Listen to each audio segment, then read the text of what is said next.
नमस्कार, good evening, welcome back. आज के लाइव सीरीज में आप लोगों का फिर से एक बार स्वागत है।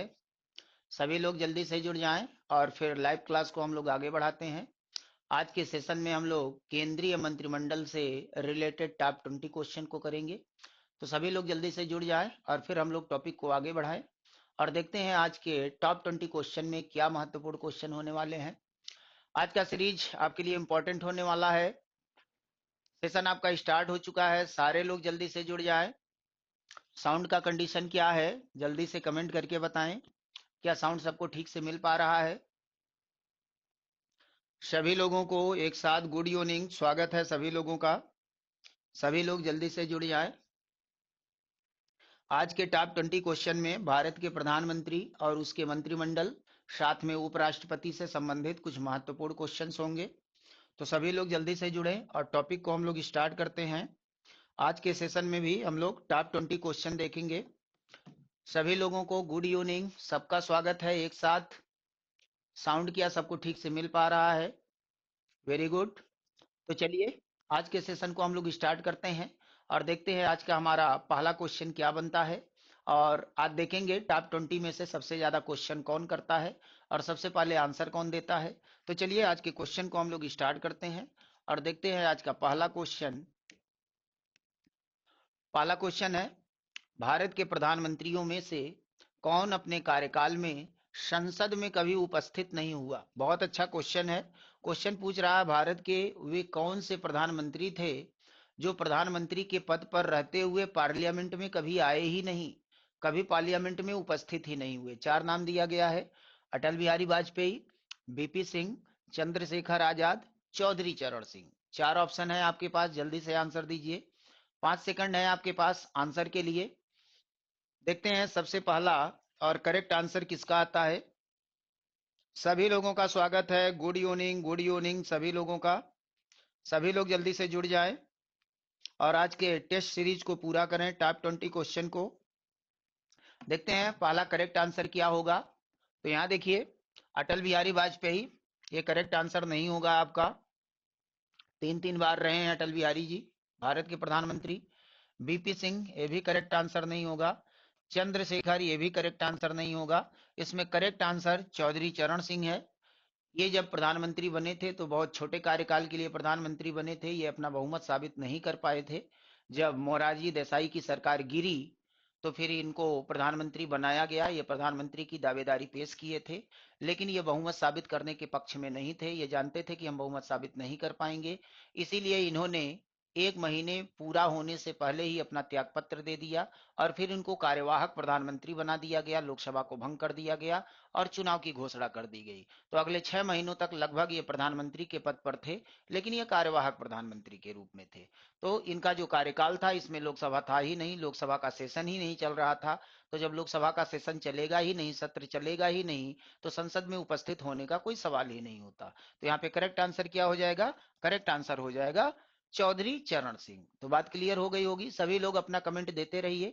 आज का क्लास आपका प्रीमायर का क्लास है, इसीलिए हम आपका नाम तो नहीं बोल पाएंगे, लेकिन कमेंट से आपको आंसर मिलता रहेगा। टेक्निकल टीम आपके कमेंट का आंसर देती रहेगी। तो सभी लोग अपना कमेंट करते रहिए और बेल आइकन को सारे लोग जरूर दबाइएगा, जिससे आने वाला नोटिफिकेशन सबको मिलता रहे।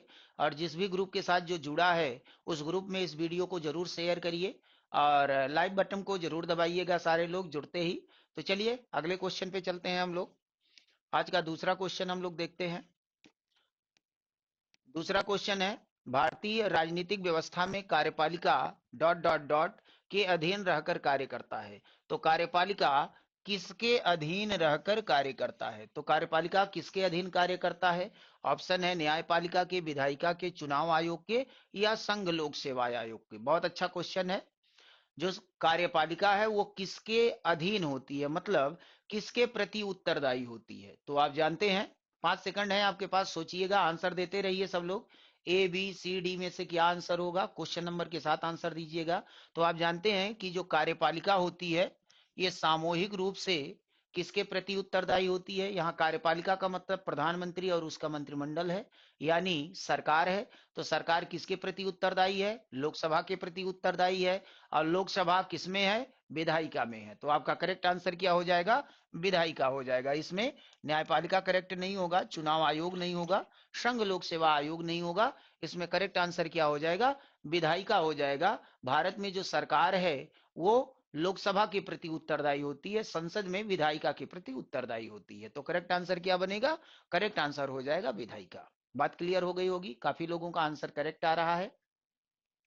आगे बढ़ा जाए, किसी को कोई डाउट हो तो क्वेश्चन करते रहिएगा। अगले क्वेश्चन पे चलते हैं। क्वेश्चन नंबर 3 क्या कह रहा है? भारत में स्वतंत्रता के पश्चात प्रथम मंत्रिमंडल का कानून मंत्री कौन था? बहुत आसान सा क्वेश्चन है और बहुत अच्छा क्वेश्चन है। कई बार ये पूछा गया है कई एग्जामों में। पहले कानून मंत्री कौन बनाए गए थे?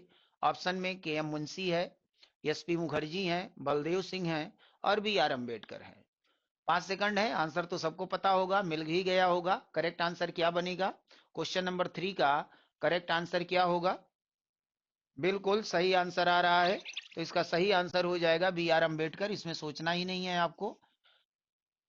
स्वतंत्रता के पश्चात जो पहला मंत्रिमंडल गठित किया गया था, पहली जो सरकार बनाई गई थी, उसमें पंडित जवाहरलाल नेहरू प्रधानमंत्री थे, पटेल जी उप प्रधानमंत्री और गृह मंत्री थे, और कानून मंत्री के रूप में बी आर अम्बेडकर को नामित किया गया था। आगे बढ़ते हैं अगले क्वेश्चन पे। क्वेश्चन नंबर 4 पे आ जाइए, क्या कह रहा है? निम्नलिखित में से कौन सा शब्द या शब्दावली भारत के संविधान में उल्लिखित नहीं है? इनमें से कौन सा ऐसा शब्द है जो संविधान में है ही नहीं, लेकिन उसका इस्तेमाल हम लोग करते हैं? 4 ऑप्शन है। वार्षिक वित्तीय विवरण, दूसरा है विनियोग विधेयक, तीसरा है बजट और चौथा है भारत की संचित निधि। बहुत अच्छा क्वेश्चन है। देखते हैं सबसे पहला करेक्ट आंसर कौन देता है। सामने दिखाई दे रहा है आंसर। 5 सेकंड है आपके पास, देखते हैं सबसे पहला और करेक्ट आंसर किसका आता है। जल्दी से आंसर दीजिए। क्वेश्चन नंबर 4 का करेक्ट आंसर क्या होगा? कुछ लोगों का आंसर आना शुरू हो गया है। इसका करेक्ट आंसर क्या बनेगा? बिल्कुल करेक्ट आंसर है। इसमें सही आंसर होगा बजट। बजट की चर्चा तो हम लोग करते हैं, लेकिन बजट का वर्णन संविधान में नहीं है। बजट के स्थान पे कौन सा शब्द यूज किया गया है? वार्षिक वित्तीय विवरण। संविधान के अनुच्छेद 112 में जो बजट का प्राविधान है, वहां बजट शब्द इस्तेमाल नहीं किया गया है, बल्कि वार्षिक वित्तीय विवरण शब्द का इस्तेमाल किया गया है। तो बात क्लियर हो गई होगी। सही आंसर क्या हो जाएगा? बजट हो जाएगा। संविधान में बजट शब्द कहीं पे यूज नहीं किया गया है। आगे बढ़ा जाए नेक्स्ट क्वेश्चन पर। सब लोग अपना आंसर देते रहें, कमेंट करते रहें। अगले क्वेश्चन पे चलते हैं। अगला क्वेश्चन है, लाभ के पद का निर्णय कौन करेगा? बहुत अच्छा क्वेश्चन है। आप जानते हैं कि जो संवैधानिक पदों पर बैठे हुए लोग हैं वो किसी लाभ के पद को धारण नहीं कर सकते। तो लाभ का पद कौन सा होगा, इसका निर्धारण कौन करेगा? लाभ के पद का निर्धारण कौन करेगा? राष्ट्रपति एवं राज्यपाल, संघीय संसद, उच्चतम न्यायालय, संघ लोक सेवा आयोग। इनमें से करेक्ट आंसर क्या बनेगा? 5 सेकंड है आपको बताने के लिए कि लाभ के पद का निर्धारण कौन करता है। तो करेक्ट आंसर क्या हो जाएगा? लाभ के पद का निर्धारण किसके द्वारा किया जाता है? बिल्कुल, कोई पद लाभ का पद है अथवा नहीं है, इसका निर्धारण कौन करेगा? इसका निर्धारण संसद करती है। जो केंद्रीय विधायिका है, संघीय संसद है, वही तय करेगी कि कौन कौन से पद को लाभ का पद माना जाएगा। बात क्लियर हो गई होगी। तो करेक्ट आंसर क्या हो जाएगा? बी ऑप्शन आपका करेक्ट आंसर हो जाएगा। आगे बढ़ा जाए नेक्स्ट क्वेश्चन पे। कमेंट करते रहिए, काफी लोगों के आंसर करेक्ट आ रहे हैं। आप लोग कमेंट करते रहिए, अपना जवाब देते रहिए, और किसी को कहीं कोई डाउट हो तो भी आप कमेंट करके उसको रखते रहिए, उसका आंसर दिया जाएगा। आगे बढ़ा जाए नेक्स्ट क्वेश्चन पे। अगला है क्वेश्चन नंबर 6। कह रहा है, निम्नलिखित में से कौन एक से अधिक बार प्रधानमंत्री नियुक्त हुए हैं? इनमें से आपको देखना है कि कौन कौन लोग ऐसे हैं जो एक से ज्यादा बार प्रधानमंत्री बने हैं। इसमें पंडित जवाहरलाल नेहरू, इंदिरा गांधी, गुलजारी लाल नंदा, अटल बिहारी वाजपेयी। आपको आंसर देना है, एक से ज्यादा बार प्रधानमंत्री कौन कौन लोग बने हैं। करेक्ट आंसर क्या होगा? 5 सेकंड है आपके पास देखने के लिए। क्या हो जाएगा आंसर? कुछ लोग मिस कर रहे हैं इस आंसर को। देखिए, इनमें नेहरू जी भी एक से अधिक बार प्रधानमंत्री बने थे। 1946 से लेके 1964 तक, जब तक उनकी मृत्यु नहीं हो गई तब तक वो प्रधानमंत्री थे। उसके बाद इंदिरा गांधी जब आती हैं शास्त्री जी के बाद, तो लगातार वो भी प्रधानमंत्री थी। बीच में केवल कुछ दिनों के लिए मोरारजी देसाई और चौधरी चरण सिंह आए थे, फिर वो प्रधानमंत्री बनी थी और 1984 तक प्रधानमंत्री रहती हैं। गुलजारी लाल नंदा 2 बार कार्यवाहक प्रधानमंत्री बनाए गए थे। अटल बिहारी वाजपेयी 3 बार प्रधानमंत्री बने। तो आंसर क्या हो जाएगा? उपरोक्त सभी। बिल्कुल, इसका सही आंसर क्या बनेगा? उपरोक्त सभी। ये चारों लोग एक से अधिक बार प्रधानमंत्री बन चुके हैं। इसमें जो गुलजारी लाल नंदा थे, ये कार्यवाहक प्रधानमंत्री के रूप में 2 बार प्रधानमंत्री बन चुके हैं। बात क्लियर हो गई होगी। चलिए अगले क्वेश्चन पे चलते हैं हम लोग। अगला क्वेश्चन क्या है? Question number 7। भारत का प्रधानमंत्री होता है, कैसा होता है? निर्वाचित होता है, चयनित होता है, मनोनीत होता है, नियुक्त होता है? इनमें से कोई नहीं। ये संविधान के शब्दावलियों से क्वेश्चन है, बहुत अच्छा क्वेश्चन है। देखते हैं करेक्ट आंसर कौन देता है। भारत का प्रधानमंत्री किस तरह का होता है? निर्वाचित होता है, इलेक्टेड होता है, चयनित होता है, सेलेक्टेड होता है, मनोनीत होता है, नॉमिनेटेड होता है, या नियुक्त होता है? क्या होगा करेक्ट आंसर? 5 सेकंड है आपके पास। सही आंसर क्या बनेगा? करेक्ट आंसर क्या बनेगा? जल्दी से आंसर दीजिएगा क्वेश्चन नंबर 7 का। 5 सेकंड है केवल आपके पास। तो यहाँ निर्वाचित बिल्कुल नहीं। कोई भी व्यक्ति प्रधानमंत्री के रूप में डायरेक्ट निर्वाचित नहीं होता, वो एमपी के रूप में निर्वाचित होता है और आगे चल करके वो प्रधानमंत्री के पद पर नियुक्त किया जाता है राष्ट्रपति के द्वारा। तो करेक्ट आंसर क्या होगा? नियुक्ति। तो भारत में प्रधानमंत्री की नियुक्ति होती है। भारत में प्रधानमंत्री का निर्वाचन नहीं होता, चयन नहीं होता, मनोनयन नहीं होता। इसमें नियुक्ति होती है। करेक्ट आंसर हो जाएगा नियुक्ति। बात क्लियर हो गई होगी। आगे बढ़ा जाए। अगला क्वेश्चन, क्वेश्चन नंबर 8 पे आ जाइए। उदारीकरण, निजीकरण और भूमंडलीकरण की नई आर्थिक नीति की घोषणा की गई थी किस प्रधानमंत्री के द्वारा? तो आप जानते हैं अर्थशास्त्र में एलपीजी का जो कॉन्सेप्ट है, एलपीजी, लिबरलाइजेशन, प्राइवेटेशन और ग्लोबलाइजेशन, उदारीकरण, निजीकरण और भूमंडलीकरण, 1991 में इसकी घोषणा हुई थी। 1991 में नई आर्थिक नीति के तहत भारत में। तो यहाँ पर ये घोषणा के समय भारत का प्रधानमंत्री कौन था? बहुत अच्छा क्वेश्चन है। 1991 में भारत का प्रधानमंत्री कौन था? राजीव गांधी थे, बीपी सिंह यानी विश्वनाथ प्रताप सिंह थे, नरसिम्हा राव थे, या अटल बिहारी वाजपेयी थे? 5 सेकंड है आपके पास। आंसर आने शुरू हो गए हैं। कुछ लोगों का करेक्ट आंसर आ रहा। बिल्कुल सही आंसर क्या बनेगा? नरसिम्हा राव। सही आंसर क्या हो जाएगा? नरसिम्हा राव। इसमें करेक्ट आंसर हो जाएगा। उस समय राजीव गांधी की हत्या हो चुकी थी। चुनाव के दौरान ये रोड शो कर रहे थे साउथ इंडिया में, तमिलनाडु में। इनकी हत्या कर दी गई थी, लेकिन कांग्रेस पार्टी विजयी रही और गांधी परिवार में कोई था नहीं। तो यहाँ पर प्रधानमंत्री बनाया गया नरसिम्हा राव को। तो इन्होंने ही एलपीजी की घोषणा कराई थी, लिबरलाइजेशन, प्राइवेटेशन और ग्लोबलाइजेशन आर्थिक नीति। तो बात क्लियर हो गई होगी। अगले क्वेश्चन पे चला जाए। अगला क्वेश्चन है हमारा क्वेश्चन नंबर 9। भारतीय संविधान के अनुच्छेद 78 में प्राविधान है दायित्वों के। अनुच्छेद 78 में किसके दायित्वों का वर्णन किया गया है, किसके कर्तव्यों का वर्णन किया गया है? लोकसभा अध्यक्ष के, राज्यसभा के सभापति के, भारत के नियंत्रक एवं महालेखा परीक्षक के यानी सीएजी, या फिर प्रधानमंत्री के? बहुत अच्छा क्वेश्चन है। देखते हैं सबसे पहले और करेक्ट आंसर किसका आता है। क्वेश्चन नंबर 9 का करेक्ट आंसर क्या होगा?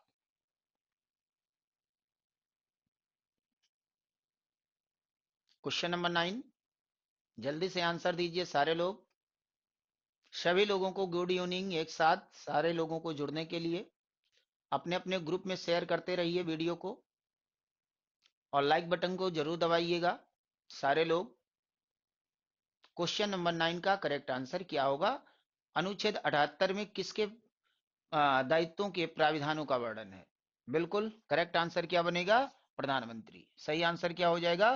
प्रधानमंत्री। लोकसभा अध्यक्ष नहीं है, राज्यसभा का सभापति यानी उपराष्ट्रपति नहीं है, और सीएजी भी नहीं है। सीएजी भी नहीं है। करेक्ट आंसर क्या बन जाएगा? प्रधानमंत्री बन जाएगा। आगे बढ़ा जाए नेक्स्ट क्वेश्चन की तरफ।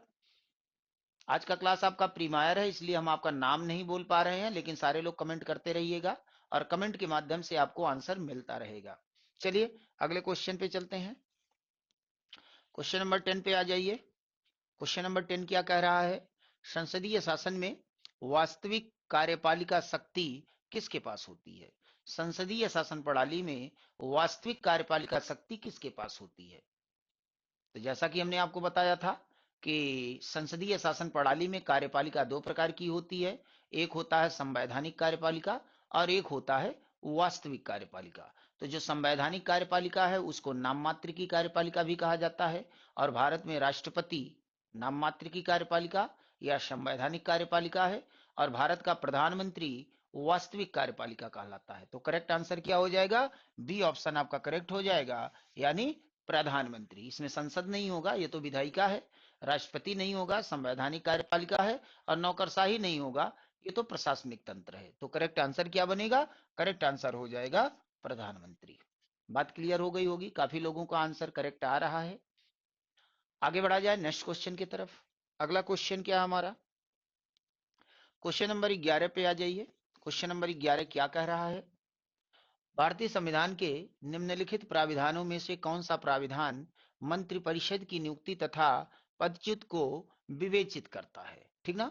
इसमें अनुच्छेद पूछ रहा है, किस अनुच्छेद में जो मंत्रिपरिषद है, मंत्रिपरिषद का मतलब जो मंत्रियों का समूह है, उनमें मंत्रियों की नियुक्ति और मंत्रियों को बर्खास्त करने का जो अधिकार शक्ति प्रदान किया गया है, किस अनुच्छेद में दिया गया है? क्वेश्चन नंबर 11 का करेक्ट आंसर क्या होगा? जल्दी से आंसर दीजिए। देखते हैं सबसे पहला और करेक्ट आंसर कौन देता है। तो करेक्ट आंसर क्या बन जाएगा? इसमें करेक्ट आंसर हो जाएगा डी वाला, यानी अनुच्छेद 75। बिल्कुल, कुछ लोगों का आंसर करेक्ट आ रहा है। इसमें करेक्ट आंसर अनुच्छेद 75 हो जाएगा। बात क्लियर है? कमेंट करते रहिए आप लोग, हम लोग आगे बढ़ते रहते हैं। चलिए अगले क्वेश्चन पे चलते हैं हम लोग। क्वेश्चन नंबर 12 पे आ जाइए। क्वेश्चन नंबर 12 क्या कह रहा है? प्रधानमंत्री को, आगे ऑप्शन है, लोकसभा के द्वारा चुना जाता है, संसद के द्वारा चुना जाता है, राष्ट्रपति के द्वारा नियुक्त किया जाता है, लोकसभा में बहुमत प्राप्त पार्टी द्वारा नामित किया जाता है। बहुत अच्छा क्वेश्चन है। संवैधानिक उपबंध क्या है? कोई भी व्यक्ति भारत का प्रधानमंत्री कैसे बनता है, इस पे ये क्वेश्चन है। तो प्रधानमंत्री कैसे बनेगा भाई? लोकसभा चुनेगी, संसद चुनेगी, राष्ट्रपति नियुक्त करेगा, या जो लोकसभा में बहुमत पार्टी है वो नामित करेगा?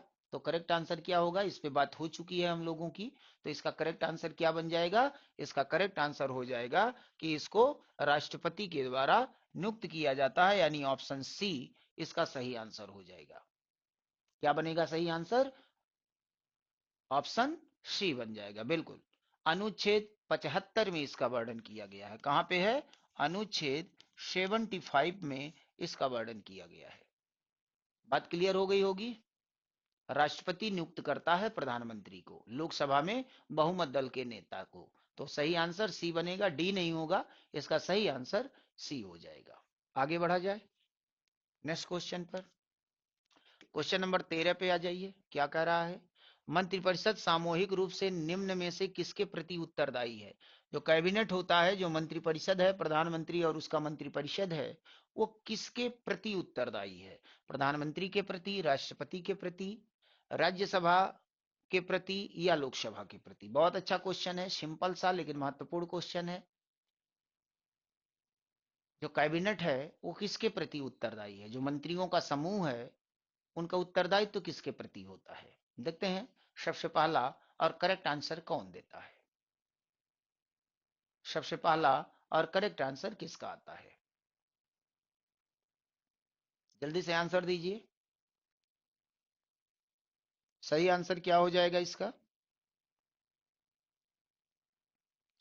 जी बिल्कुल, इसका करेक्ट आंसर बनेगा कि मंत्रिपरिषद किसके प्रति उत्तरदायी है? तो आंसर हो जाएगा लोकसभा के प्रति।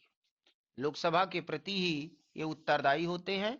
अगर लोकसभा में इनके खिलाफ अविश्वास प्रस्ताव पास कर दिया जाए तो प्रधानमंत्री सहित पूरे मंत्रिमंडल को त्यागपत्र देना पड़ेगा, इस्तीफा देना पड़ेगा। बात क्लियर हो गई होगी। चलिए अगले क्वेश्चन पे चलते हैं हम लोग। क्वेश्चन नंबर 14 पे आ जाइए। क्वेश्चन नंबर 14 क्या कर रहा है? भारत में वह मंत्री जो संसद के दोनों सदनों में से किसी सदन का भी सदस्य नहीं है, उसे मंत्री के पद से मुक्त हो जाना पड़ता है। यानी आप जानते हैं कि भारत में मंत्री बनने के लिए, चाहे वो प्रधानमंत्री ही क्यों ना हो, तो भारत में मंत्री बनने के लिए उसको एमपी होना अनिवार्य है। एमपी होना, मेंबर ऑफ पार्लियामेंट का होना अनिवार्य है। और अगर वो मेंबर ऑफ पार्लियामेंट नहीं है तो कितने समय तक वो मंत्री के पद पर रह सकता है? तो अधिकतम क्या हो जाएगा? जल्दी से आंसर दीजिए। बिल्कुल करेक्ट आंसर आ रहा है, अधिकतम 6 माह।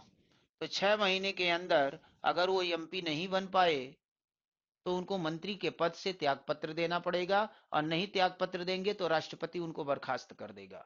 तो करेक्ट आंसर क्या हो जाएगा? 6 माह हो जाएगा। बात क्लियर हो गई होगी। चलिए अगले क्वेश्चन पे चलते हैं हम लोग।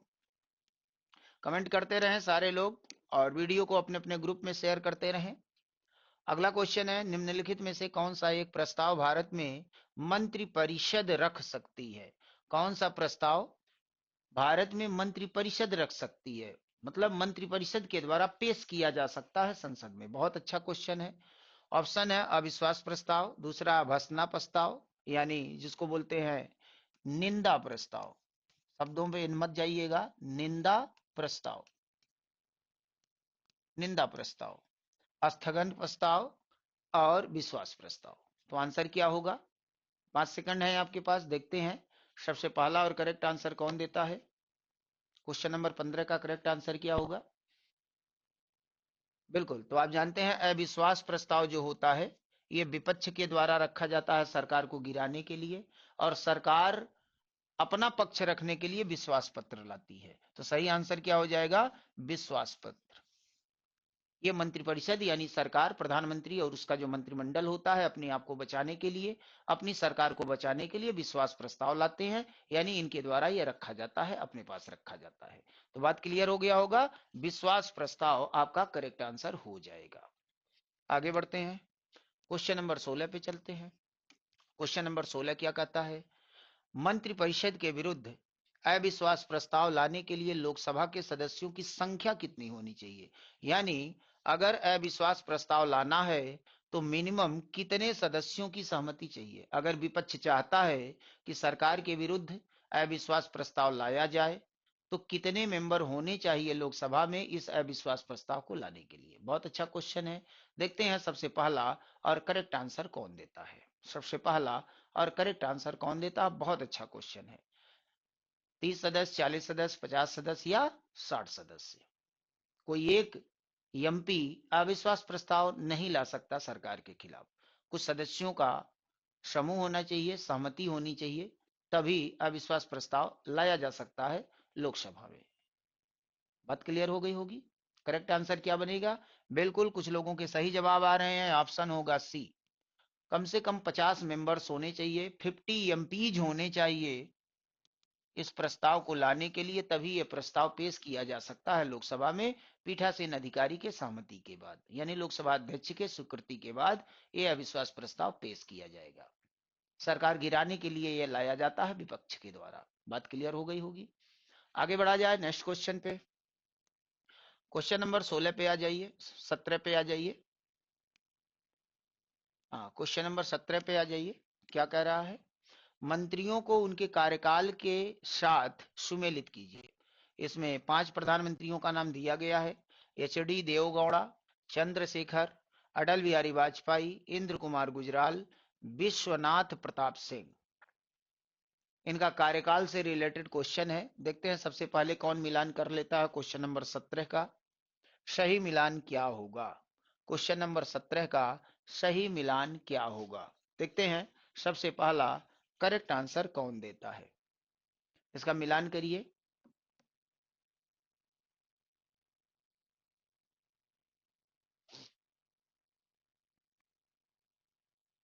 10 सेकंड है आपके पास इसका मिलान करने के लिए।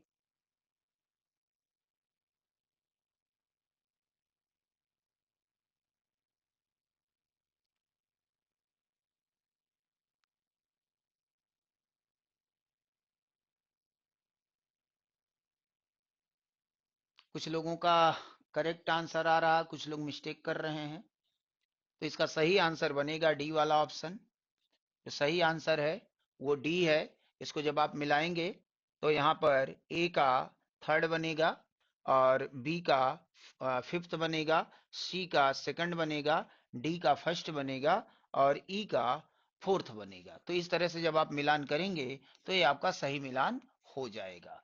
तो ये प्रधानमंत्रियों के कार्यकाल से संबंधित है। H D Deve Gowda, Chandrashekhar, Atal Bihari Vajpayee, Indra Kumar Gujral, Vishwanath Pratap Singh. तो आप इसका मिलान करिए कि किस समय कौन प्रधानमंत्री बना था। तो बात क्लियर हो गई होगी। आगे बढ़ा जाए नेक्स्ट क्वेश्चन पे। अगला क्वेश्चन है हमारा क्वेश्चन नंबर 18।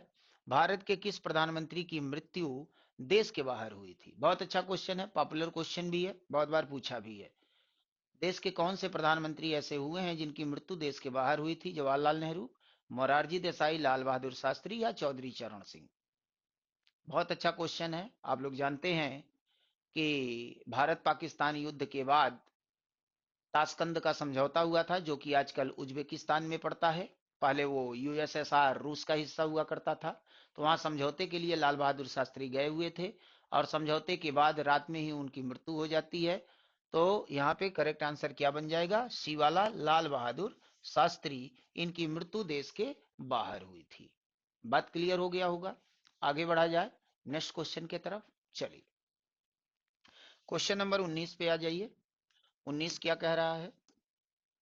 भारत के प्रधानमंत्री बनने के लिए न्यूनतम आयु कितनी होनी चाहिए? बहुत अच्छा क्वेश्चन है। भारत का प्रधानमंत्री बनने के लिए न्यूनतम आयु कितनी होनी चाहिए? तो आप जानते हैं कि डायरेक्टली इस योग्यता का वर्णन संविधान में नहीं है, लेकिन इनडायरेक्टली क्या कहा गया है? प्रधानमंत्री बनने के लिए उस व्यक्ति को एमपी होना कंपलसरी है। तो एमपी लोकसभा में भी होते हैं, एमपी राज्यसभा में भी हैं। अगर लोकसभा का कोई एमपी बन रहा है तो न्यूनतम आयु 25 वर्ष, राज्यसभा का कोई एमपी बन रहा है तो न्यूनतम आयु 30 वर्ष। तो कोई भी एमपी होगा वो भारत का प्रधानमंत्री बन सकता है। तो इस हिसाब से न्यूनतम क्या हो गया? 25 वर्ष। तो आंसर क्या हो जाएगा? 25 वर्ष हो जाएगा। भारत का प्रधानमंत्री बनने के लिए न्यूनतम आयु कितनी होनी चाहिए? तो न्यूनतम आयु 25 वर्ष होनी चाहिए। बात समझ में आ रही होगी। डायरेक्टली कोई वर्णन नहीं है संविधान में। संविधान में केवल इतना कहा गया है कि कोई भी मंत्री बनने के लिए, चाहे वो प्रधानमंत्री ही क्यों ना हो, तो मंत्री बनने के लिए जो योग्यता है वो संसद का सदस्य होना चाहिए। और संसद का सदस्य लोकसभा का भी सदस्य हो सकता है, राज्यसभा का भी सदस्य हो सकता है। तो लोकसभा का सदस्य बनने के लिए न्यूनतम आयु 25 वर्ष, राज्यसभा का सदस्य बनने के लिए न्यूनतम आयु 30 वर्ष होता है। तो यहाँ पे न्यूनतम क्या हो जाएगा? तो न्यूनतम हो जाएगा 25 वर्ष। बात क्लियर हो गई होगी। तो यहाँ करेक्ट आंसर हमारा क्या बन जाएगा? करेक्ट आंसर हो जाएगा 25 वर्ष। आगे बढ़ा जाए अगले क्वेश्चन पे। अगला क्वेश्चन है हमारा 20 नंबर। क्या कह रहा है? 20 नंबर कह रहा है कि उप प्रधानमंत्री पद का सृजन किस तरह से हुआ? पहला ऑप्शन है मूल संविधान के अंतर्गत हुआ था, दूसरा है संविधान के प्राविधानों से हटकर हुआ, तीसरा है 44वें संविधान संशोधन के द्वारा हुआ, और चौथा है 85वें संविधान संशोधन के द्वारा हुआ। बहुत अच्छा क्वेश्चन है, पॉपुलर क्वेश्चन है। देखते हैं सबसे पहला और करेक्ट आंसर कौन देता है। सबसे पहला और करेक्ट आंसर कौन देता है? भारत में जो उप प्रधानमंत्री का पद है, इसका सृजन कैसे हुआ? आप जानते हैं कि भारत में अभी तक कुल 8 बार ऐसा हो चुका है कि उप प्रधानमंत्री की नियुक्ति हुई है। अभी तक 8 बार ऐसा हुआ है। पहली बार कब हुआ था? पहली बार सरदार वल्लभ भाई पटेल को उप प्रधानमंत्री बनाया गया था 1946 में। और संविधान लागू होने के बाद की स्थिति देखेंगे तो पहली बार भारत का उप प्रधानमंत्री किसको बनाया गया था? तो मोरारजी देसाई को बनाया गया था, जब इंदिरा गांधी प्रधानमंत्री बनाई गई थी 1967 में, 1969 में। और सबसे अंतिम बार उप प्रधानमंत्री बनाया गया था लाल कृष्ण आडवाणी को 2002 से लेकर 2004 के बीच में। तो अभी तक 8 बार ऐसा हो चुका है कि भारत में उप प्रधानमंत्री बनाए गए हैं।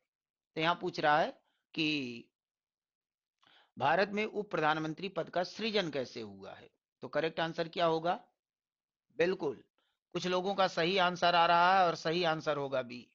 आंसर क्या है? संविधान के प्राविधानों से हटकर हुआ है। भारतीय संविधान में कहीं पे लिखा ही नहीं है उप प्रधानमंत्री के बारे में। भारत के संविधान में उप प्रधानमंत्री पद का कोई वर्णन ही नहीं है। ऐसा कोई पद ही नहीं है संविधान में। लेकिन राजनीतिक व्यवस्थाओं के कारण, कुछ लोगों को खुश करने के लिए, अपना वोट बैंक बनाने के लिए, राजनीतिक पार्टियों ने समय समय पर उप प्रधानमंत्रियों की नियुक्ति की है। और अभी तक ऐसा कितनी बार हो चुका है? तो अभी तक ऐसा 8 बार हो चुका है। तो बात क्लियर हो गई होगी। तो यही था आज का हमारा टॉप 20 क्वेश्चन। आप लोगों ने कितना क्वेश्चन सही सॉल्व किया, आप लोग कमेंट करके जरूर बताएं। और आपको ये क्लास कैसा लग रहा है, इसको भी जरूर सारे लोग कमेंट करके बताएं। उसी हिसाब से फिर हम लोग आगे बढ़ेंगे। और सभी लोगों से एक ही अपील है हर बार की तरह, कि आप लोग चैनल को ज़्यादा से ज़्यादा लोगों तक पहुंचाएं, यानी सब्सक्राइब करवाएं, वीडियो को अपने अपने ग्रुप में शेयर करें, बेल आइकन को जरूर दबाइएगा जिससे आने वाले क्लास का नोटिफिकेशन आपको मिलता रहे, लाइक बटन को जरूर दबाइएगा। तो इसी अपील के साथ आज के क्लास को समाप्त करते हैं और मिलते हैं कल पुनः शाम को 6 बजे लाइव क्लास के साथ, कुछ और महत्वपूर्ण क्वेश्चंस के साथ। तो आज के लिए सभी लोगों को गुड नाइट, जय हिंद।